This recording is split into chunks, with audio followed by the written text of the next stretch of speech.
우리 잘 아는 말씀입니다. 너희는 먼저 하나님의 나라와 하나님의 의를 구하라.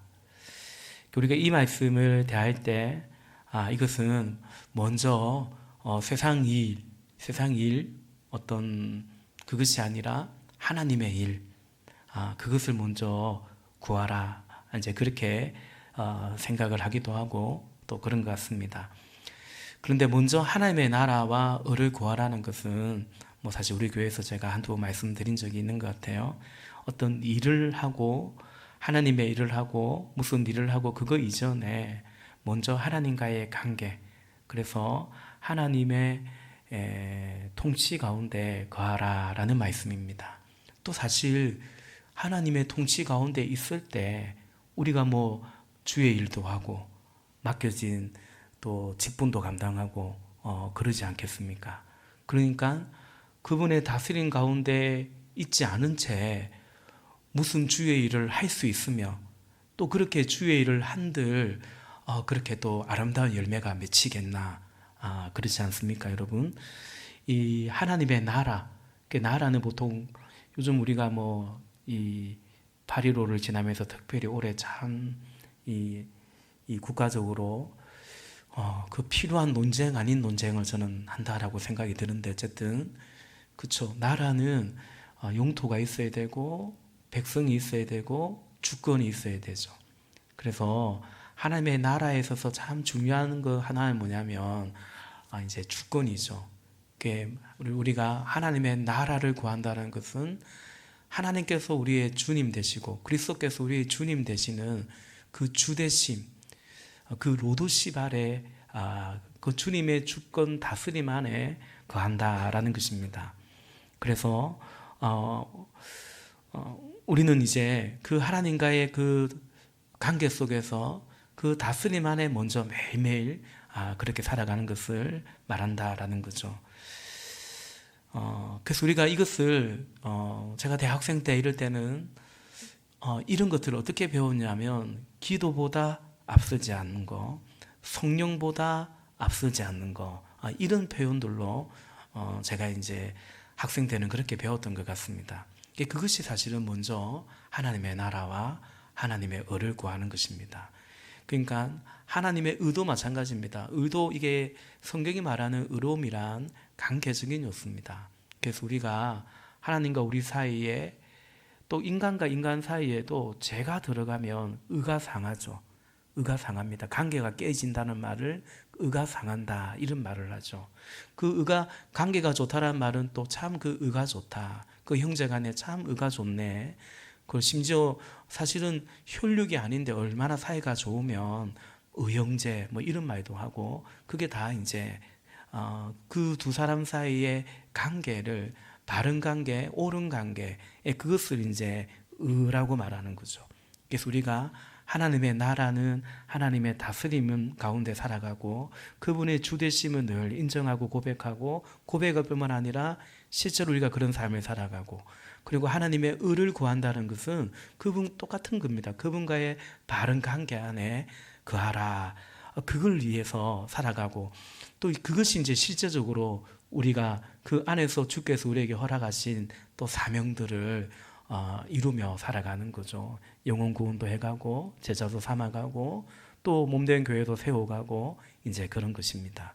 일 이전에 하나님과의 관계를 말한다라는 거죠.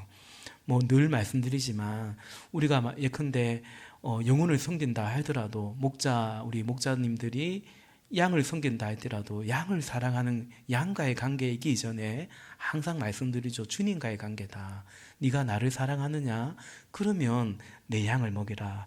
그러니까 우리가 그 양을 사랑해서 주님의 양을 먹이는 게 아니고, 주님을 사랑하기 때문에 주님이 그 양을 우리에게 맡기시고, 또 그 주님의 양을 때로는 내 마음에 들지 않아도, 내 지금 형편이 꼭 그런 상황이 아니어도 주님과의 관계로 인해서 우리는 또 허락하신 또 일들도 감당하게 되는 것입니다.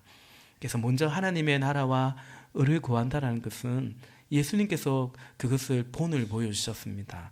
우리 마가복음 1장 35절 말씀에 보니까 다음날 새벽 예수께서는 문동이 트기 전에 일어나 외딴 곳으로 가시어 기도하고 계셨다. 아멘. 그러니까 다음날 새벽 우리 마가복음 1장에 보면 그 전날 뭡니까? 인산 이례를 이루고 많은 병자들이 예수님을 찾아오고 병자들을 고치고 귀신을 내어쫓고 예수님이 그렇게 식사할 겨를도 없을 정도로 고된 하루를 지나고 그리고 바로 그 다음날이에요. 다음날 새벽에 예수께서는 이제 외딴 곳으로 가시어서 기도하셨다. 이것이 뭐냐면 이것이 바로 먼저 하나님의 나라와 의를 구하는 것이란 뭔가 바로 이것이라는 거죠. 그래서 여러분 우리가 하루를 기도로 시작하고 하루를 주님과의 관계 그 경건의 시간을 갖는 것은 참으로 유익하고 그리고 중요합니다. 꼭 새벽 기도 자체가 아니라 어쨌든 주님과의 관계 안에 그분의 다스림 가운데 성령의 다스림 가운데 우리가 살아가는 거죠. 그래서 우리가 성령의 다스림 가운데 살아가지 않으면 결국은 그 뭡니까? 고린도전서 3장에 보았던 것처럼 영에 속하지 아니하고 그리스도 안에서 있는데 믿음이 있는데 영에 속해 영의 이끌림을 받아 살지 아니하고 말씀의 이끌림을 받아 살지 않고 그냥 아직도 육의 지배를 살아서 지배 속에 그리스도 안에서 있지만 그리스도의 영향력 아래 있지 아니하고 그냥 예수 안 믿는 것처럼 그냥 인간의 본성 그 육체의 그 본성대로 이제 살아가게 된다. 이제 그것을 말씀하는 거죠. 그래서 우리에게 필요한 것은 먼저 하나님의 나라와 의를 구해야 된다라는 거죠. 복음성가 중에 이런 노래가 있지 않습니까? 오늘 집을 나서기 전 기도했나요? 오늘 받을 은총을 위해서 기도했나요? 그러니까 우리가 먼저 기도했는가?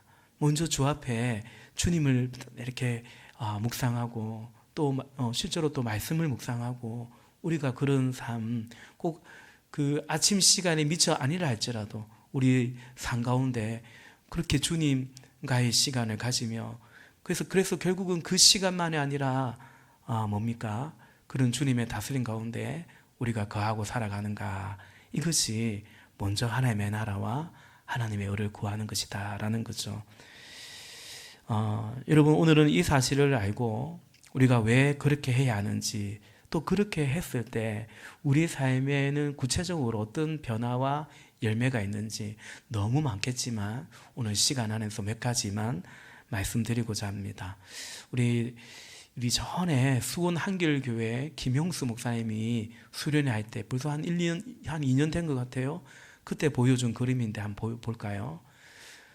우리가 이 그림을 여러 번 같이 받들었습니다. 여기 보면 제일 이제 바깥에 셋째 하늘이 있고 그리고 이제 그 다음 이제 안에 둘째 하늘이 있고 그리고 지금 우리가 사는 이 땅, 이 세상을 첫째 하늘, 그리고 우리 하늘 있잖아요, 하늘, 그죠? 첫째 하늘이다라는 거죠. 그래서 우리는 어디에 살고 있냐면 이 첫째 하늘 속에 살고 있는 거죠. 그러면 첫째 하늘을 덮고 있는 건 뭡니까? 둘째 하늘입니까? 셋째 하늘입니까? 둘째 하늘을 덮고 있죠. 둘째 하늘이. 근데 그 둘째 하늘은 이제 공중권세 잡은 자가 통치하고 있다. 악한 어둠의 영이 장악하고 있다. 그러면 그 둘째 하늘을 덮고 있는 건 뭐냐? 셋째 하늘이다라는 거죠. 그래서 우리가 그냥 이 땅을 살아가는 사람은 조금 이따 말씀 보겠지만 에베소 2장의 말씀처럼 그 공중권세 잡은 자가 장악하고 있는 그 속에서 비교, 경쟁, 차별이라는 그 이제 피 터지는 싸움 속에 그쵸? 그래서 제가 요즘 주일날 그런 말씀 드리지 않습니까?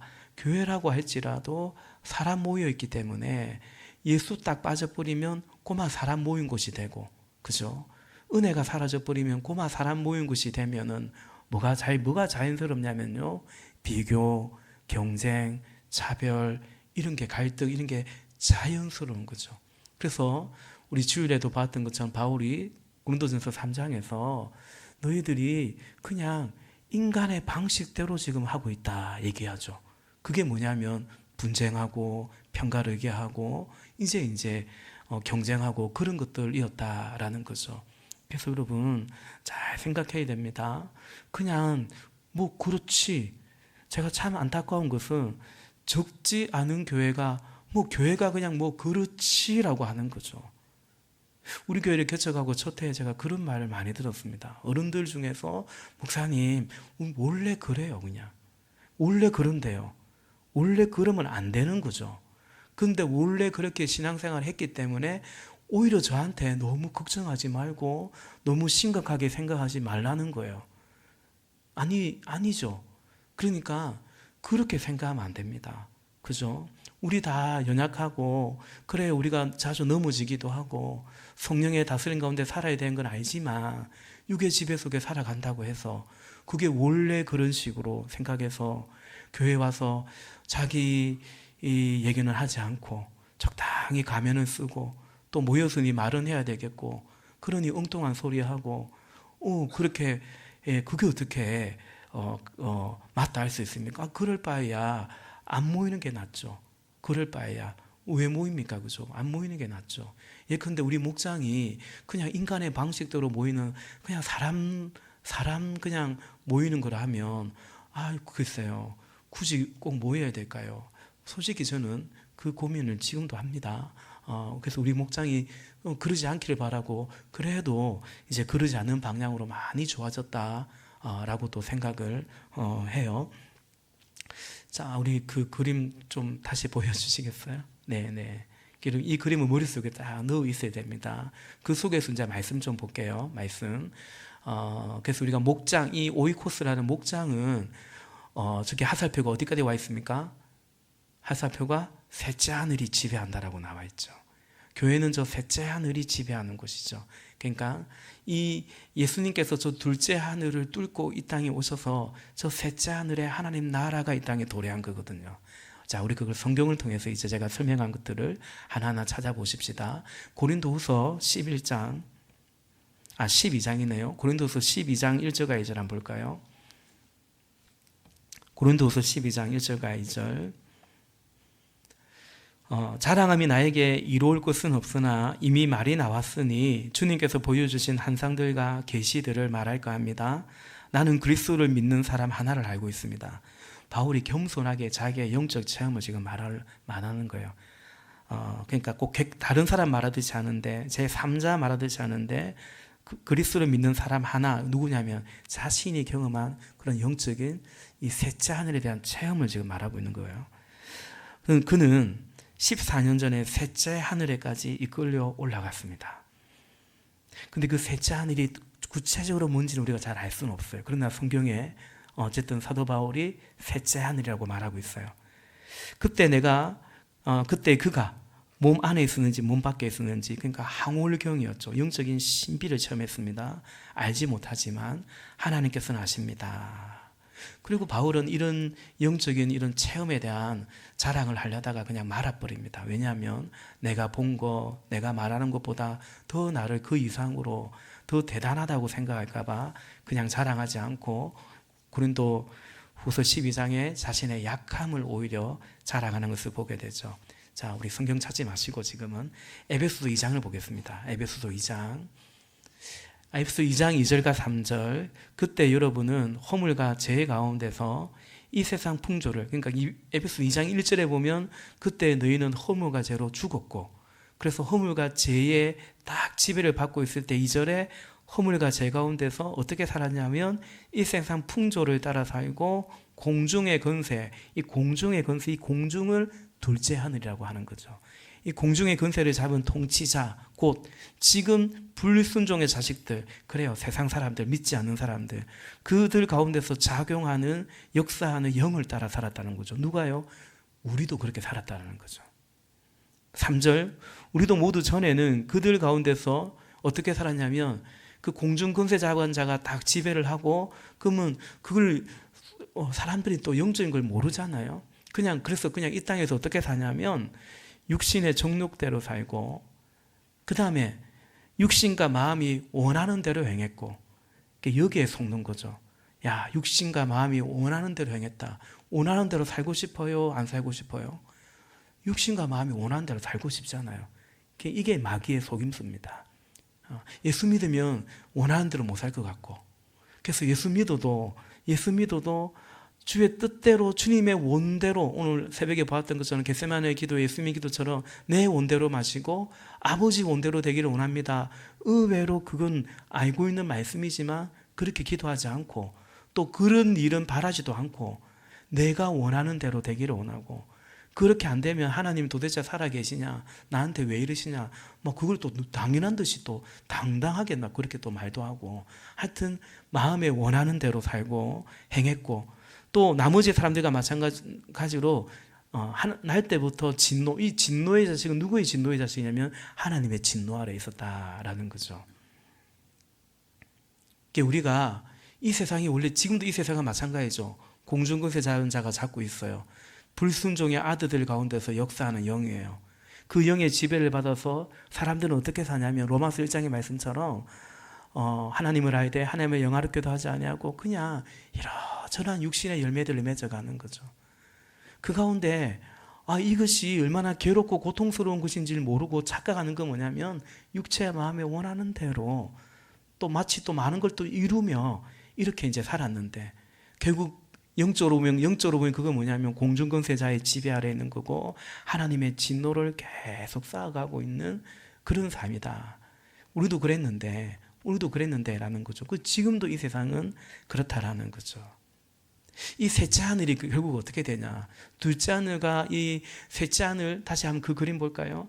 이 셋째 하늘이 있고 둘째 하늘이 있고 이 첫째 하늘이 있는데 이것은 종국적으로 어떻게 되냐, 우리 요한계시록 21장 한번 보겠습니다. 계시록 21장 1절과 2절 말씀해 보니까, 나는 새 하늘과 새 땅을 보았습니다. 이전의 하늘과 이전의 땅이 사라지고 이전의 하늘은 사라집니다. 바다도 없어졌습니다. 나는 또 거룩한 도성 새 예루살렘이 남편을 위하여 단장한 신부와 같이 차리고 하나님께로부터 하늘에서 내려오는 것을 보았습니다. 그러니까 둘째 하늘도 사라지고 첫째 하늘도 사라지고요, 셋째 하늘이 완전히 도래하는 거예요. 그게 이제 이 세상의 종말입니다. 그건 신자의 구원의 완성이죠. 예.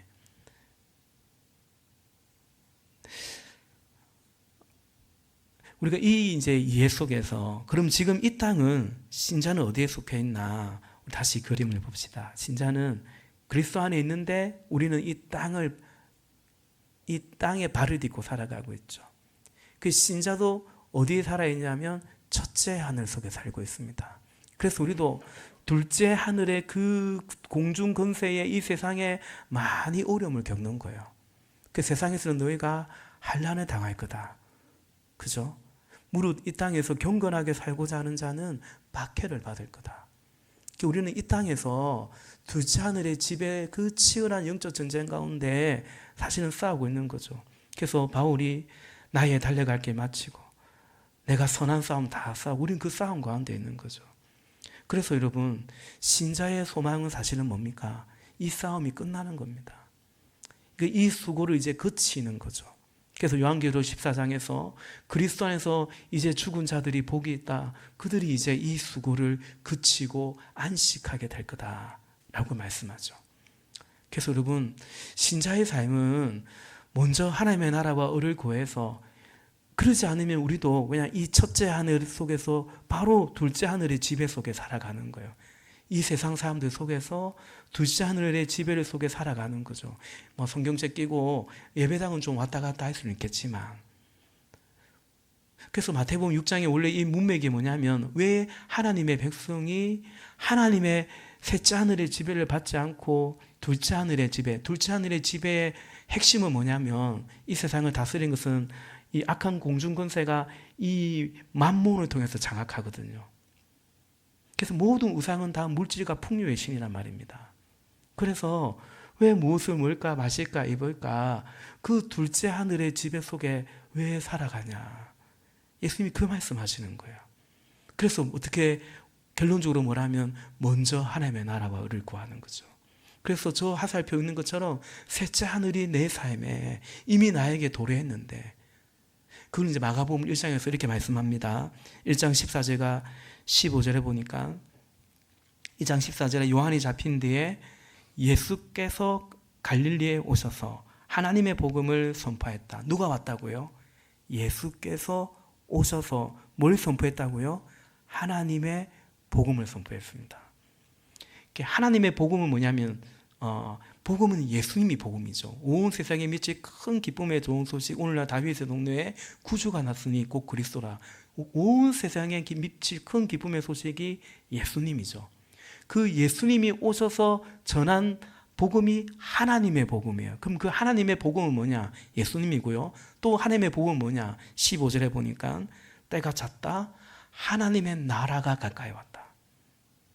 그러니까 이 둘째 하늘의 지배 속에 장악당하고 있는 그 땅 가운데 이제 예수님께서 하나님의 나라를 이제 주님이 오셔서 그 하나님의 나라가 임하게 되었다는 거죠. 그래서 하나님의 복음, 예수 그리스도를 믿고 또 하나님 나라의 이 복음을 믿고 이제 회개하고 복음을 믿으라 라고 말씀하는 거죠. 그래서 예수 믿고 구원을 받아요. 그리고 우리는 어떻게 사냐면 막 어떤 의미에서 참 좋은 건 예수 믿고 바로 천국 가면 제일 좋아요. 그래서 진짜 땡 잡았다 하면 안 되겠습니다. 땡 잡았다 하면 안 되지만 그 예수님 그 좌편에 우편인가 좌편인가 한쪽 편의 강도, 그죠? 아무것도 뭐 주를 위해서 뭐 헌신하고 뭐 마음대로 살다가 죄짓고 살다가 그 이제 구원받았으니 그걸 땡 잡았다 하면 안 됩니다. 그러나 그렇죠? 주께 쓰임 받고 주를 위해서 헌신하고 제일 영광은 뭡니까? 막 순교의 재단에 피를 쏟았으면 했다면 사실은 신자는 그게 영광이잖아요. 그러니까 그 이제 예수 믿고 구원받아서 그 다음에 어떻게 삽니까? 지난주에 말씀드렸죠. 하나님의 동력자로 살아가는 거예요. 하나님 나라, 하나님의 창조의 형상을 회복해가면서 이 땅에서 그렇게 살아가는 거예요. 그러기 위해서 먼저 하나님의 나라와 의를 구해서 그분의 다스림 가운데 그분의 나라가 이미 도래했는데 그 나라를, 그래서 이제부터 천국은 침노하는 자의 것이다. 이 땅에 하나님의 나라를 침노해 가는 거죠. 그게 뭡니까? 여러 가지가 있겠지만 그 중에서도 제일 핵심은 바로 음부의 근세를 깨뜨리는 거예요. 그래서 영혼 구원하고 하나님의 나라를 이 땅에 이루고 살아가는 거죠. 그런 가정을 이루고 그런 우리의 삶의 바운더리 속에 관계 속에 그걸 이루고 살아가는 것이 신자의 삶이죠. 우리는 그런 거룩한 부르심 가운데 있는 거예요. 거룩한 비전을 품고 살아가는 거죠. 그러기 위해서 우리 삶에 예수님이 매일매일 먼저 하라고 한 게 뭐냐면 하나님의 나라와 의를 구하는 거죠. 다른 것의 지배를 받지 말고 하나님의 지배를 통치 속에 살아가는 거죠. 여러분, 우리가 살아가다 보면 물질의 지배, 또 무슨 관계의 지배, 미래에 대한 염려의 지배, 또 뭐 연애를 하면 또 연애의 지배, 애 키우면 육아의 지배, 얼마나 많이 우리를 지배하는 것들이 많은지 몰라요. 그거 다 우리가 감당해야 되는 거죠. 그런데 하나님의 통치 가운데 그리고 그 속에서 우리가 원하는 삶이 뭐냐? 사단은 너 육체와 마음에 원하는 대로 살아라. 근데 이렇게 우리가 세속적인 우리가 꿈을 꾸진 않죠. 그냥 행복 이런 말로 대체되죠. 행복 이런 말, 화목함 이런 말. 우리는 행복이나 화목함 정도가 아니고 하나님의 나라, 하나님의 뜻을 이루도록. 그래서 주님께서 우리에게 가르쳐주신 기도가 뭡니까? 여러분, 기도는 뭡니까? 기도는 그냥 기도입니까? 나 공무원 시험 치는데 하나님 합격하게 해주세요. 그 기도는 뭔 말이에요? 나 공무원으로 살겠다는 거 아닙니까? 그런 것처럼 너희는 이렇게 기도하라는 것은 너희는 이렇게 살아라는 말이잖아요. 주님께서 가르치신 기도 속에 너 행복을 구하라 이런 거 없어요. 하나님 주의 이름이 거룩히 여김 받고 아버지의 나라가 임하고 아버지의 뜻이 이루어지기를 원합니다. 그걸 구하라고 했죠. 그리할 때 그냥 보상처럼 주어지는 것이 행복이라고 그래 계속 말씀드리고 있지 않습니까? 이렇게 말해도 신자도 행복 추구하고 살아요. 여러분, 이 세상이 말하는 행복이라는 것은 뭔가 행복은 어디로부터 출발되냐면 결핍으로부터 주로 출발되죠. 제가 한두 번 말씀드렸죠. 그 결핍에서 벗어나기 위한 하나의 목표를 만들죠. 그 목표가 이루어지면 이제 만족이 오죠. 그걸 행복이라고 주로 생각합니다. 그래서 행복은 이 세상에 그런 행복을 쫓아가면 신기루 같은 겁니다. 잡았는데도 없어져요. 결핍이 언제 사라집니까? 우리 삶에 결핍이 과연 없이 이 불완전한 인간이 결핍이 없을까요? 그 어리석은 부자처럼 결핍이 없잖아요. 창고를 또 짓고 더 넣을 수가 없는데, 근데 자기 마음이 안심이 안 되고 평안이 없고. 그 옛날에 성경에 있는 말은 아니지만 만석군은 만 가지 걱정을 한다고 그랬고요. 천석군은 천 가지 걱정을 한다고. 꼭 어리석은 부자가 그런 겁니다.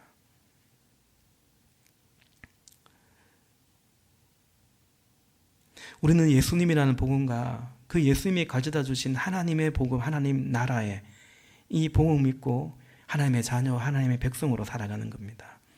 그래서 우리는 말씀드린 것처럼 둘째 하늘에, 그냥 첫째 하늘 이 땅에 살아가면서 둘째 하늘의 지배 속에 살지 않고 이 세상의 정사와 근세는 다 둘째 하늘의 지배입니다.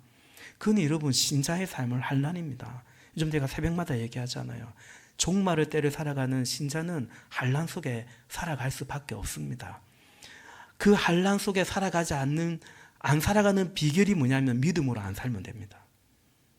그러니까 세상 사람으로 살면 돼요. 그러면 환난을 면할 수가 있을 겁니다. 문제는 심판을 면하기가 어렵다라는 거죠. 심판을. 진짜 환난을.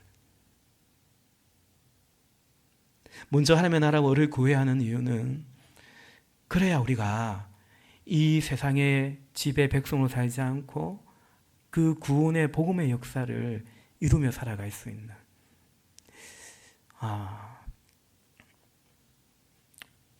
우리 주일에 봤던 것처럼 우리는 하나님의 동력자래요.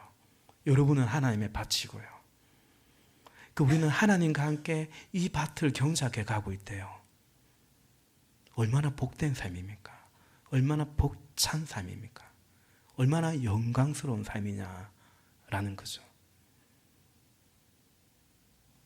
그런데 이 사실을 잘 모르면 말씀드린 것처럼 이 마태복음의 6장의 문맥 그대로 이 세상 나라의 지배를 받고 살아가는 거죠. 그렇게 되면 여러분, 우리는 주님의 뜻, 주님의 나라를 구하고 살기보다는 그냥 물질의 지배 속에 살아가게 될 가능성이 많아요. 쉽게 말해서 모든 결정의 결정적인 기준이 뭐냐면 돈이 됩니다. 이것을 부인할 수 없는 것은 우리는 이미 여기에 자유롭지 못합니다. 교회도 자유롭지 못하죠. 그죠? 고려 안 할 수 없죠. 그래서 우리가 교회를 건축할 것을 결정하는 그 회의에서 제가 그런 말을 한 적이 있습니다. 돈이 결정하지 않도록 하면 좋겠다. 그러니까 그냥 목사니까 하는 말이다 라고 생각할 수 있겠지만, 여러분, 우리 삶이 사실은 다른 갈등 아닙니다.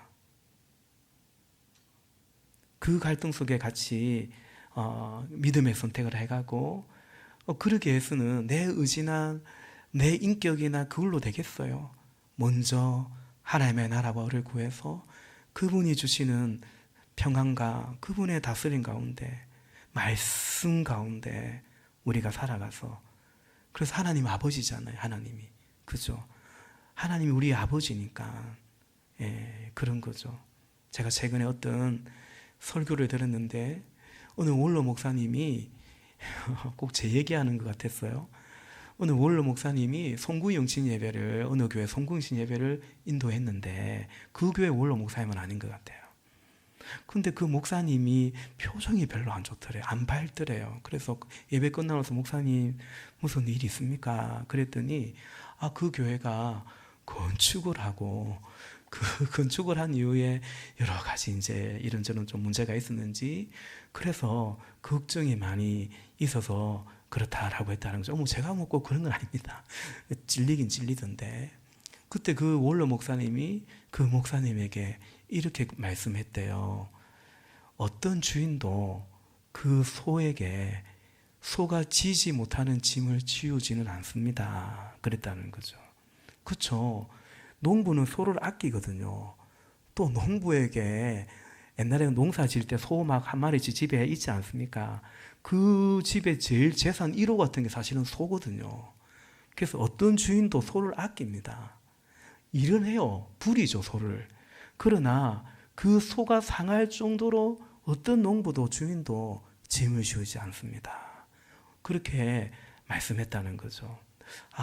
참 은혜가 되고 그런 말씀이었습니다. 그래요, 여러분. 우리가 하나님의 나라와 의를 구하고 살아갈 때 하나님의 그런 주님의 주되심을 내가 딱 인정하고 나는 그냥 주님의 종이고, 그래서 주님과의 관계로 내 삶을, 지금의 내 현실을 딱 설명하고 이제 그렇게 살아가는 거죠. 그래서 여러분, 오늘 집을 나서기 전 기도해야 하고, 기도할 시간이 없다면 기도할 시간을 확보해야 되고, 기도할 시간이 확보가 안 된다면 다른 것을 줄여야 되고요. 그래서 그 주님과의 다스림 속에 거기에 역정을 두고 살아가야 된다. 그래야만 그것이 영원한 것이고 진짜 하늘의 보화이고 영원한 생명을 우리가 붙잡고 살아가기 때문이죠. 여러분, 어차피 없어질 것이 있고 이건 영원할 것이 있다면 이걸 아는 한 둘 중에 어떤 걸 선택할 것인가, 그리 고민되는 건 아니지 않겠냐라는 거죠. 그래서 우리가 하나님의 다스림 가운데 있으면 어떤 건 영원한 거고 어떤 건 다 사라진 거, 그죠? 요한계시록 2장 21장에 봤던 것처럼 다 사라질 것들이거든요. 그거 사라질 것과 영원할 것 중에 어느 것 선택하겠어요? 어렵습니까? 어렵지 않잖아요. 그러나 하나님의 다스림 가운데 살지 않으면 이 분별력이 사라지고 이런 생각조차를 안 하게 되고, 그냥 세상은 뭐가 영원한지 어떤 건 사라지는지 그거 알아요? 그냥 이 땅의 사람으로 둘째 하늘의 지배 속에 첫째 하늘 속에 있는 그런 삶을 살게 된다라는 거죠. 설교 반밖에 안 했는데 오늘 제가 원고 없는 얘기를 많이 해가지고 끝내야 될 것 같아요.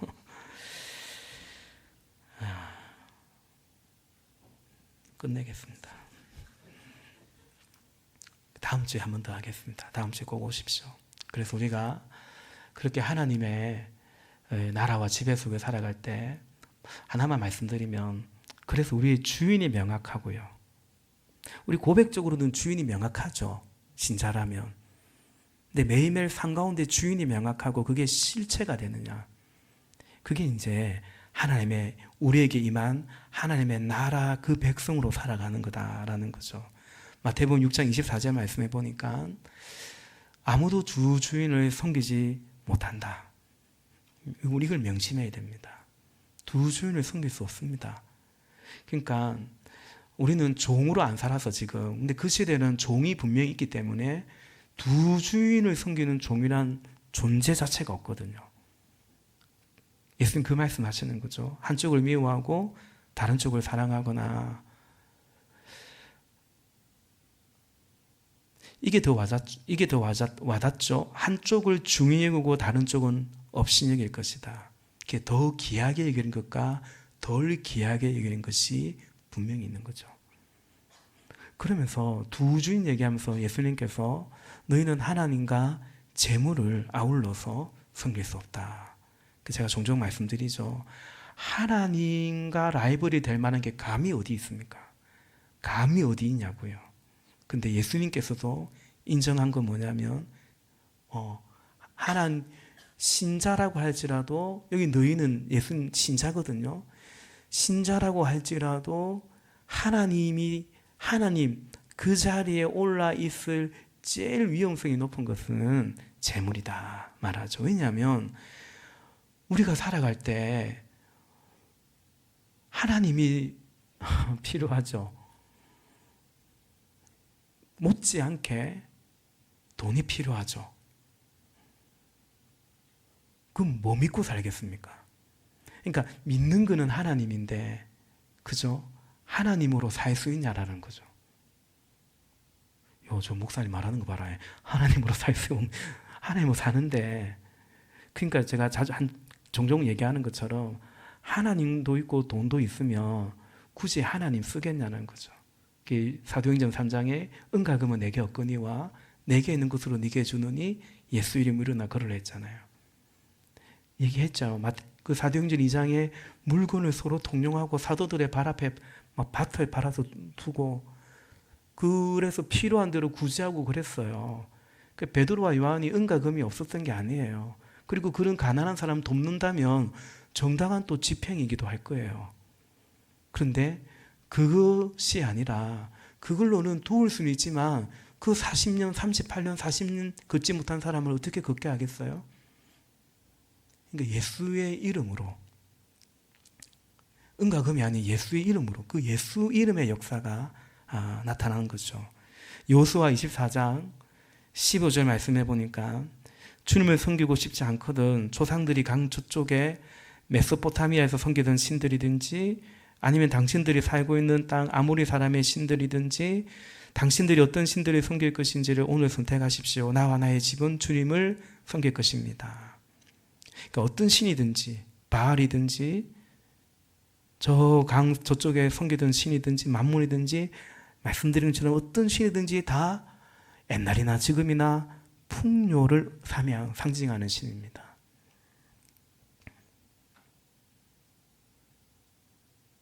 그래서 이 세상을 장악하고 있는 공중거센 잡은 자가 이 세상을 장악하고 있는 무기가 뭐냐면 바로 그겁니다.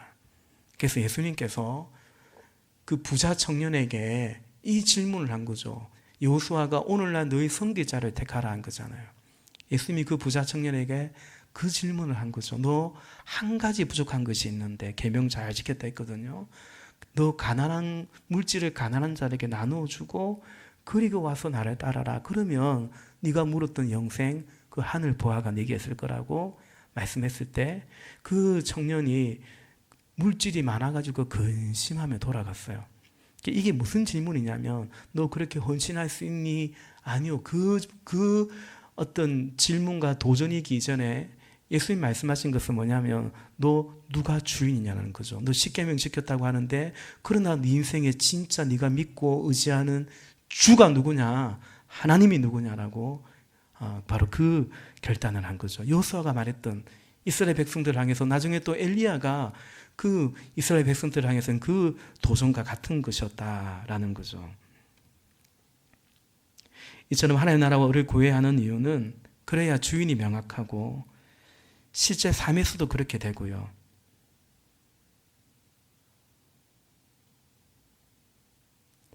좀 더 나아가서 구체적으로 그렇게 될 때 우리가 길 따라 살지 않고 뜻 따라 살아가게 됩니다. 기회를 쫓아 살지 않고 말씀을 쫓아 살아가게 된다라는 거죠. 종종 제가 청년들에게 하는 말이기도 한데요.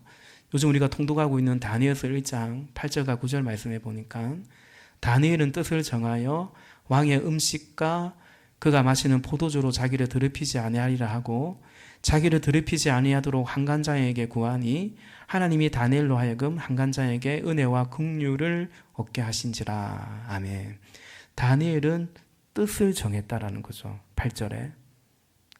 그래서 왕이 주는 걸 먹지 않겠다는 거죠. 여러분, 바벨론의 왕이에요.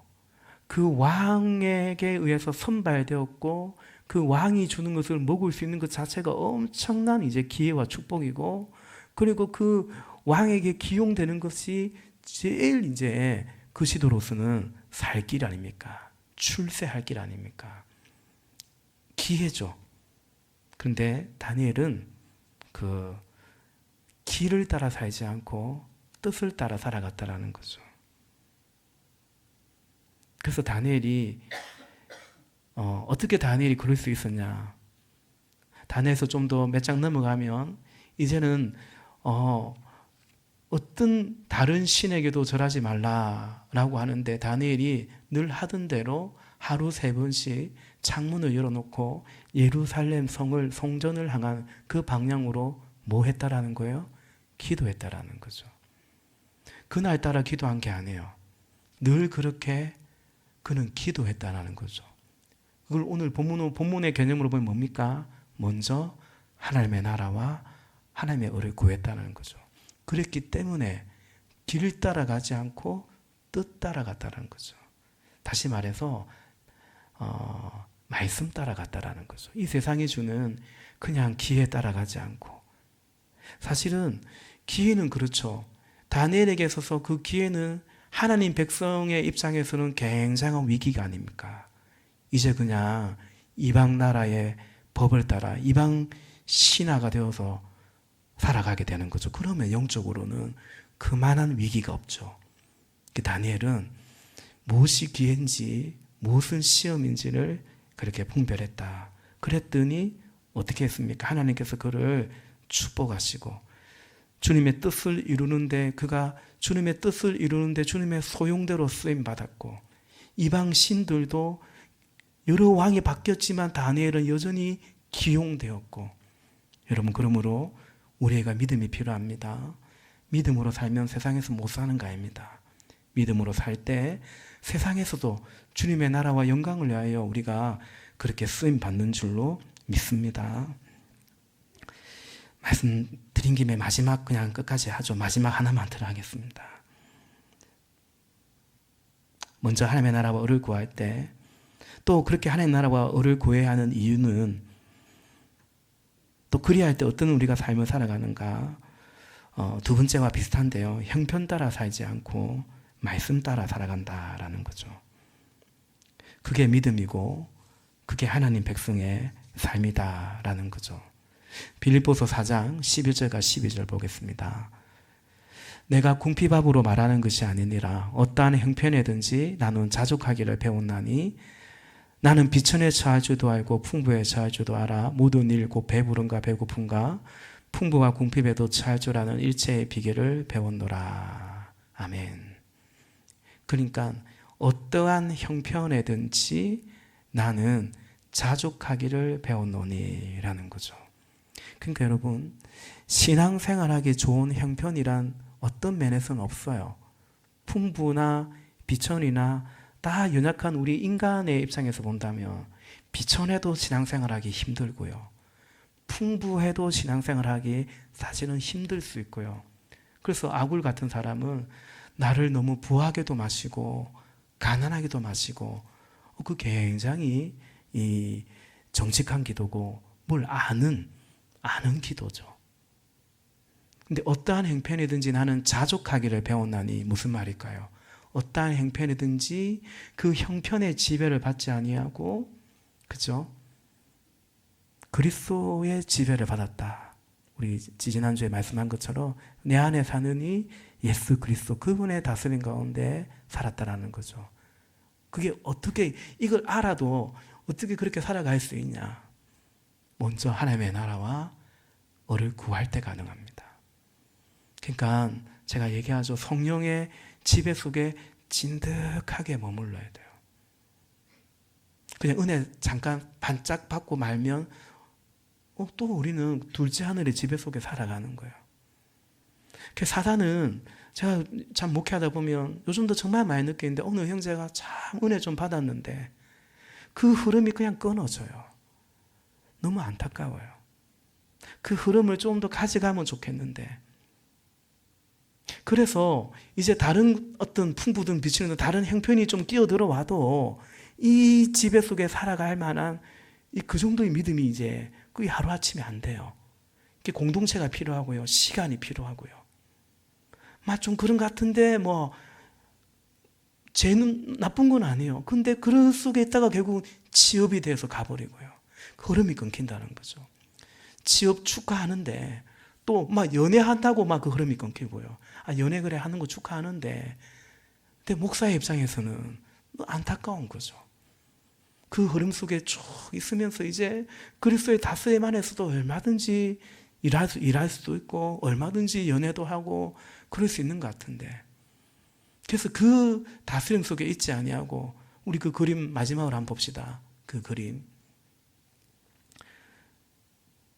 그냥 이 세상에 이 뭡니까 비교와 경쟁과 차별과 여러분 우리가 제가 전에 얘기했죠. 세상은 결국 고사한 것 같지만 밥그릇 싸움이고 자존심 싸움이라 했죠. 여기에서 우리가 쉽게 벗어나기 어렵습니다. 그래서 우리는 먼저 그의 나라와 의를 구하는 이 훈련 안에 이 시간 안에 사실은 깊이 거해야 되고요. 오래도록 거해야 되고요. 그래서 어릴 때부터 우리는 그렇게 자녀들을 길러가야 되고요. 너무너무 중요한 거죠. 그리고 부모가 그러면서 같이 변화되어 가야 되고요. 부모가 안 그런데 애를 어떻게 그렇게 기를 겁니까? 또 애를 그렇게 키려지만 부모가 분명히 변화됩니다. 우리 교회 다음 세대 사역에 분명한 그림입니다. 그냥 우리 애 좀 어떻게 키워보자, 뭐 학원 보내지 말고 교회에서 공부시켜보자, 그런 게 아닙니다. 아니, 그럴 거면 그냥 학원 보내야 되고요. 어릴 때부터 이 셋째 하늘의 지배 속에, 말씀의 지배 속에, 그래서 다른 의지가는 둘째 하늘의 침투가 있죠. 부대낌이 있죠. 그러나 그 속에서 그 지배를 받지 않고 예수님의 제자로 살아가도록, 그러면 부모도 변화되는 거예요. 부모도. 교회가 할 일이죠. 실체가 되는 거죠. 그래서 형편과 처지가 아니라 믿음으로 계명을 따라 살아가는 겁니다. 계명을 따라서.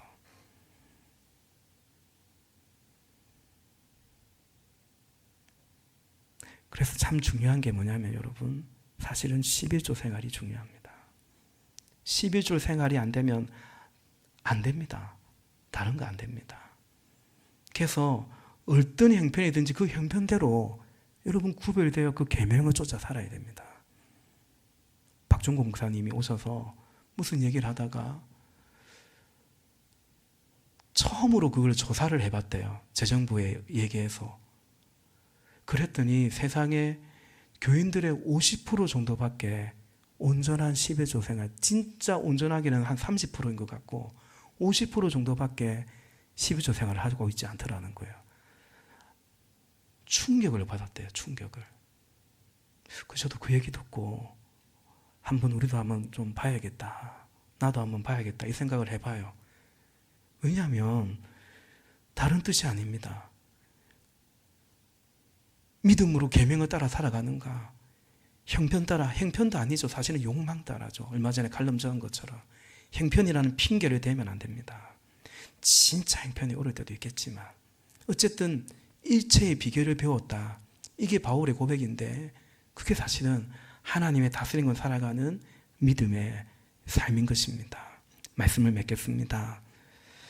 목마른 사슴이 시냇물을 찾기에 갈급하듯이 내 영혼이 주를 찾기에 갈급하나이다.